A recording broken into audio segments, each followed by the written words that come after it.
The 10 types of GTA Online players in 2020.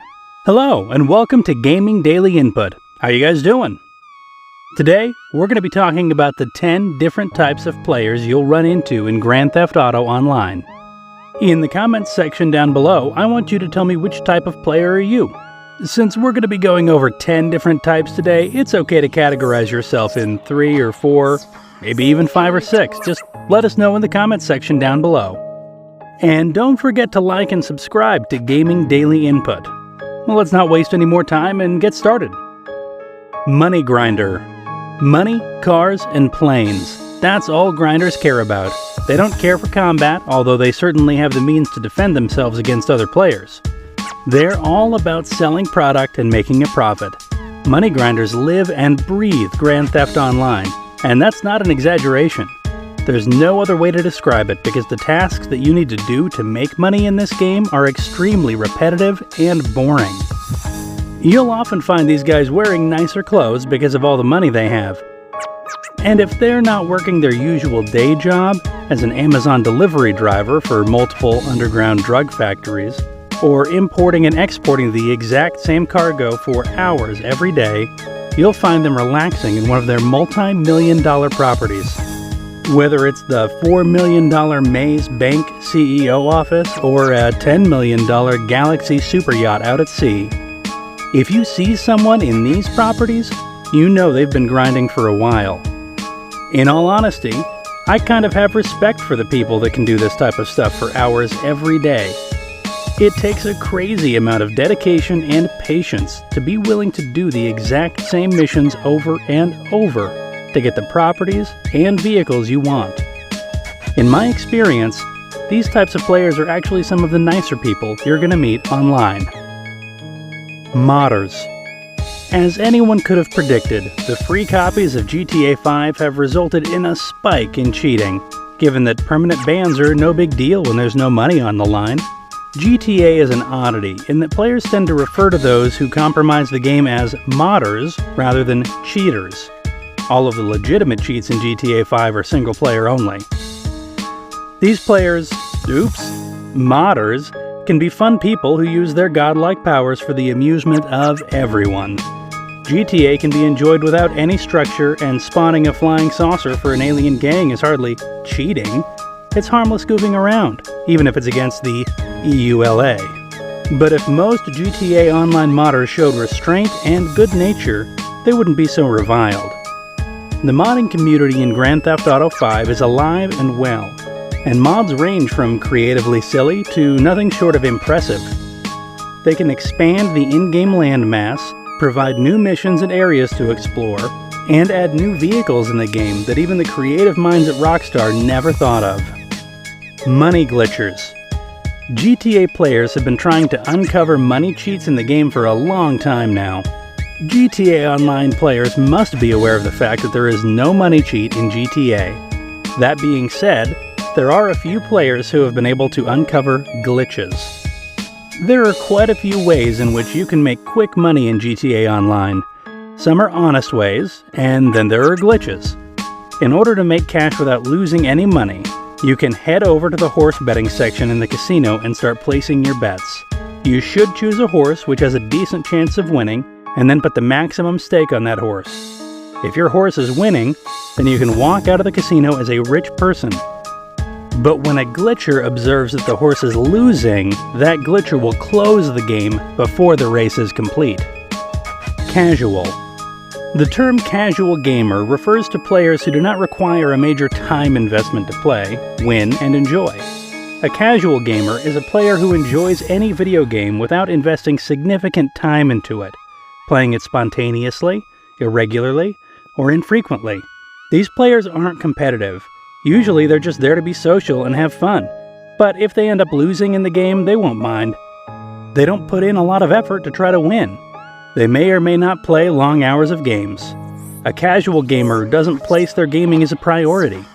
The latest entries into the series attract casual gamers. Trevor is the physical manifestation of the typical way casual gamers play the series. He's about causing mayhem and not being bothered about actions and their consequences.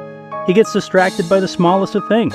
For example, randomly stealing a bus and driving up Mount Chiliad, and then getting bored and moving on to the next fun thing they can think of. Noob. The use of the word newbie originated in World War II. It can also mean someone who has a high level in a game but is not a skilled player. A person new to a game can be referred to as a newbie, but a noob is someone who has been around long enough to know better but doesn't. A noob is thought of as having no respect for the rules and does not seem to want anything for himself. So, noob has become an offensive term on the internet. A few things noob players do are barcode names now. If you don't know a barcode name, it's basically when the name only includes I's and L's, so your name essentially looks like a barcode.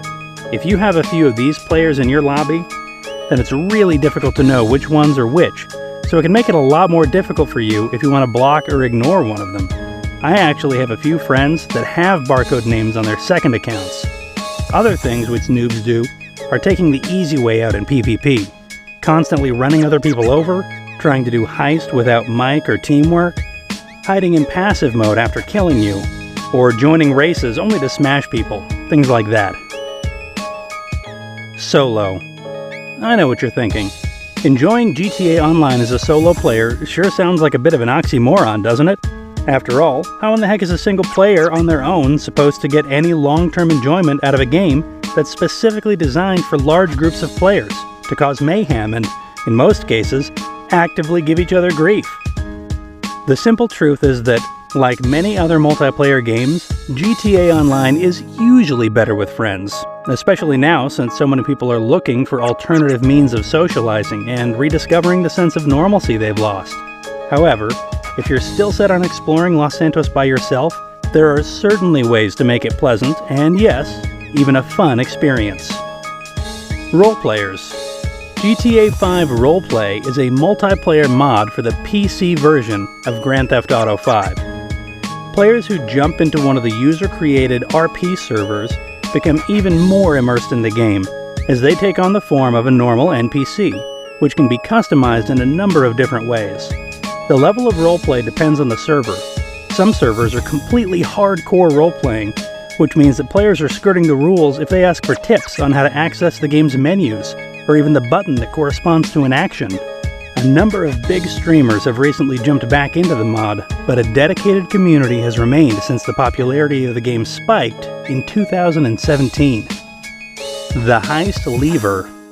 The Heist Lever is a massive waste of time and effort in the grand scheme of making money in Grand Theft Auto Online. You get the setup complete, you get everything you need, you spend hours of effort to finally reach the big payout. Things seem to be going great. Then, suddenly, you catch a straight-to-the-face killing you, instantly your team being a man down, then get overwhelmed and cause another death, failing the heist. It happens, right? But instead of trying again, one of your teammates leaves in a fit of rage, abandoning you with a man down. The heist is a lot harder, or often you're unable to complete it at all, as each player needs to fulfill their role. If you fail a heist, please be a good person and try it at least one more time before you just leave your team high and dry. The cool guys. These are the guys that you play with, are really friendly on voice chat, and you do the craziest stuff with, holding out at the airport with marksman rifles, for example. These are the guys who come to your aid when Type 3 comes into play. Players of these type tend to encourage Type 4s and mentor them, and are often able to get Type 5s to stop playing GTA Online like a single-player game. In death matches, these guys usually congratulate enemy players on a particularly clever kill, or type GG in the chat after a win or a loss. Modest winners and gracious losers. These players are just there to have a good time with friends. Scumbags. Rude, aggressive, and generally scum. They attack without reason or compunction.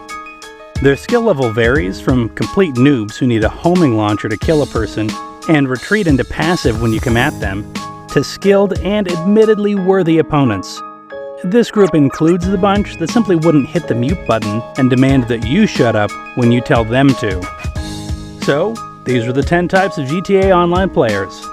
Do let us know your category among these 10. That's all about this video. Hope you guys liked the video, and yeah, don't forget to give a thumbs up. Do share the video and subscribe if you haven't subscribed yet.